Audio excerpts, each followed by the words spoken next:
middle-aged American living in New Jersey near the Lincoln Tunnel. If you were to visit my website, you would type Howdy Doody into Google. You'll find the correct spelling of the famous puppet. You then combine Tom Doody in a Google search for my site. This is text from Marcus Feldenkirchen, published 6/26. This is June the 26th, 2015. And now I'm reading this as I've done about 10 times. This is, 4 months later, 5 months later. Marcus is a media pro. His association with Spiegel had his text on Spiegel.com. Spiegel is a digital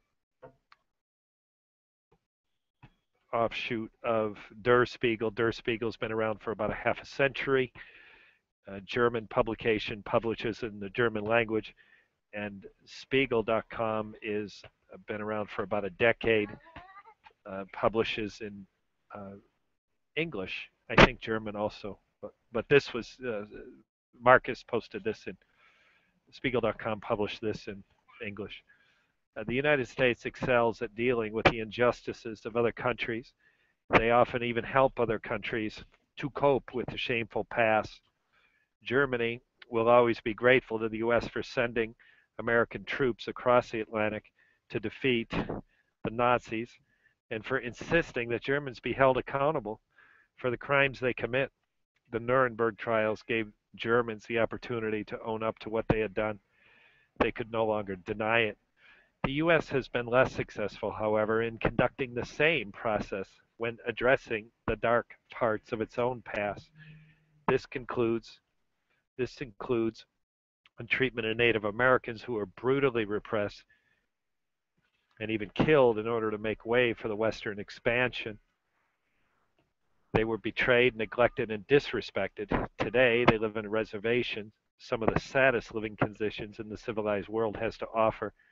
Americans seem even more forgetful when it comes to the history of blacks who were once snatched from their homes, forced into ship galleys, and kept like animals for centuries, even after the end of the Civil War and the official abolition of slavery.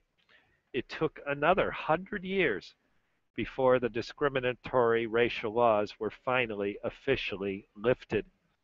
To this day, the U.S. has never issued a formal apology, made any attempts to redress, let alone compensate. Instead, many patterns of institutionalized racism still exist.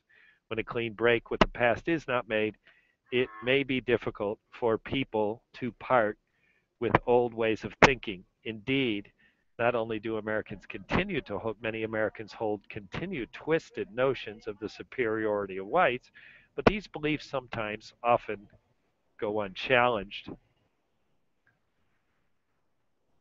Imagine 150 years have passed since the American Civil War ended, and now, only now, has the national debate begun over whether some of the symbols of the South are inappropriate.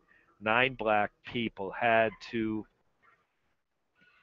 die in Charleston, executed by a white Nazi, adorned with the Confederate flag and other symbols of alleged white supremacy. It seemed that there was never a thought given to the fact that the South went to war against the North partly in order to defend their right to continue to hold blacks like animals, to put them in chains, to beat them when they were down. How is it that for many politicians and American citizens that the flag has only now become a little embarrassing? Why are people only now asking whether it's really a good idea to name streets and public spaces after the greatest generals in the fight for slavery? They may have been brave soldiers, but if they were fighting for a despicable cause, then they should not have monuments built in their honor, unless, of course, we believe that what they stand for is really not so reprehensible. On the Mall in Washington, and not somewhere in Germany, one can find one of the best, most poignant Holocaust museums in the world. yet similarly impressive museums dedicated to the history of slavery, to racist policies throughout American history, or to the treatment of Native Americans are missing. Thomas Jefferson, the author of the Declaration of Independence, is enshrined on a mall in a monument fit for a deity. The fact that Jefferson was also a brutal slave owner is something one only learns at his former estate, Monticello. Perhaps not surprisingly, the fact is not prominently displayed. To date, the Americans' treatment of its own dark past is so ignorantly passive, so intentionally vague, so in denial that it begs the question: do the majority of Americans feel any guilt or acknowledge any wrongdoing toward blacks and Native Americans? Every nation has dark spots in its past, and nowhere are those spots darker than in Germany. However, the greatest of countries is reflected in how it deals with this past and whether it critically examines it. In this respect, the United States is not the great nation it believes itself to be.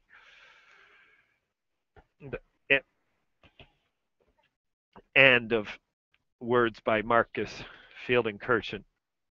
Beginning of words by Tom Doody. Since I started this, I've done this repeated reading this text on a Google Hangout about 10 times now. And just recently, at the suggestion of my amigo Adam Strum, I used a feature of Hangouts called playlists. And the playlist allow me to organize my videos. And I just recently this week created a playlist for One American Looks in the Mirror. And by doing that, it strikes me and has the potential to strike other people that I've done something significant. And indeed, I have not. All I've done is get emotionally inspired by this text of Marcus Fielding Kirchen, and me have gotten on my own YouTube channel and read it. It's the most uh, unimpressive thing imaginable. I haven't gathered hundreds of people on a mall to get people to sway people into my way of thinking. I haven't influenced my community or started an action group. Nothing. This is striking. It feels good to read it. I do it, and now I've been doing it since the beginning of summer. So all of a sudden I look at my playlist and I say, well, this looks significant. What's significant about it is that it's kept my attention enough to do it over a steady period of time, several months, and do it repeatedly. And the reason why I keep doing it, one, emotionally, it feels good. Secondly, this text remains fresh, even though it is now dated by 5 months. It still is fresh. And this week, once again, it feels fresh with relationship between South Korea and Japan that is in the news this week.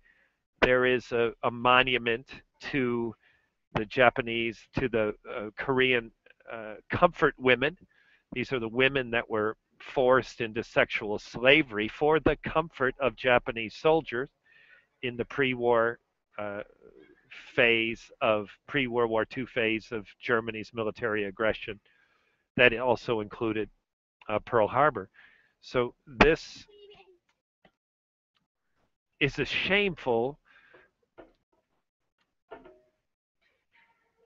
history and could be compared to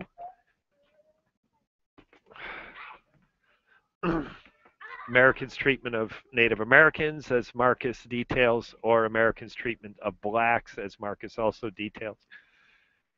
And the failure to sufficiently atone for these sins, both on an official level with leaders of our country or from a public level.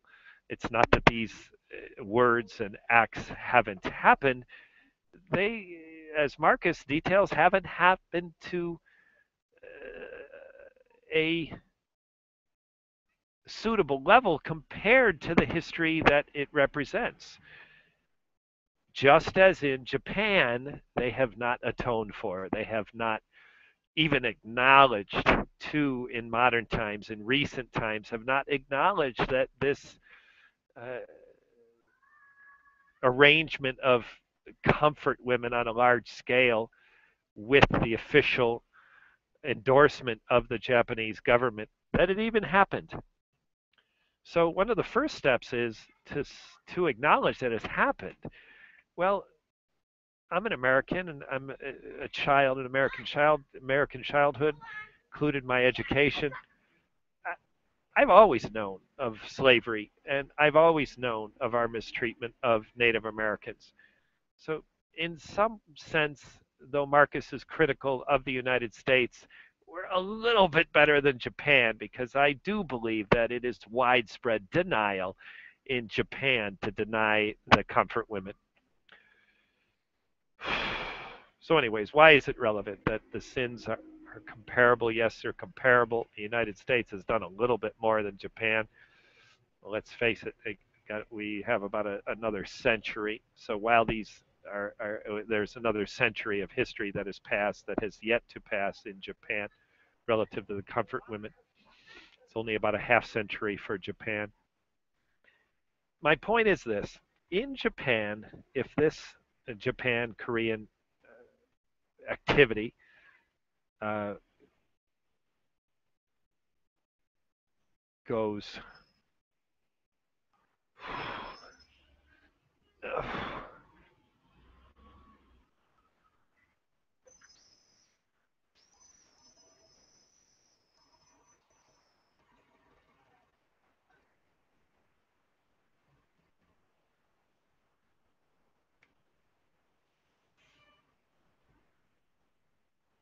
if this takes its predictable course, the the Japan, in interest of having more ease with diplomatic relationships with Korea, will respond to these public demonstrations in South Korea, South Korea. They will acknowledge the fact of comfort women, and in turn, officially, diplomatic relationships will benefit. But what's missing in this is anger in South Korea is expressed, concession is made by Japanese leaders. These steps have yet to happen, but it is predictable that they will. Anger is expressed by people of Seoul, South Korea. There is a reaction among the official diplomatic relationship, and tensions are theoretically, predictably improved. So, what's missing in this is a comparable public reaction among the Japanese people. Well, here's the problem. If a public demonstration in Seoul, South Korea of anger, of demand for action is appropriate, then why isn't it appropriate for the Japanese people to make some public acknowledgement of the comfort women? Well, quite simply, anger makes for a good demonstration, but atonement is boring. Important, world peace hinges on it, but it doesn't make for a good demonstration. Let's all get together and say we're sorry. Well, why don't we send a Hallmark card? Anger makes for a good demonstration. Atonement, regret, remorse. A pledge to do better is boring. It does not build the basis of a good demonstration. However, it is my opinion that what I'm engaged in here, does make for a good demonstration, a good way for a person, in my case, an American, to look at what Marcus has said, critical of my country, and and just speak openly in public and acknowledge it. Now, listeners, if you were to watch the visual and not just listen to me, you would see kids running around. These kids very close to knocking my computer down, kicking a soccer ball, other people going about their business. They have no idea what I'm doing. I could be talking on a cell phone. Uh, so I'm not making a demonstration in any ways, but yet I am an American who is publicly recognizing the critical words of, in this case, a German media pro. Anger makes for a good demonstration. Atonement makes for a boring demonstration. But yet, this, what I've done here, has potential. This has been Tom Doody. That, by the way, I've written on this week, and the text is included in the YouTube audio. The text of my, which is a more concise version of what I've said here about Korea and Japan, is in the text attached to this YouTube audio.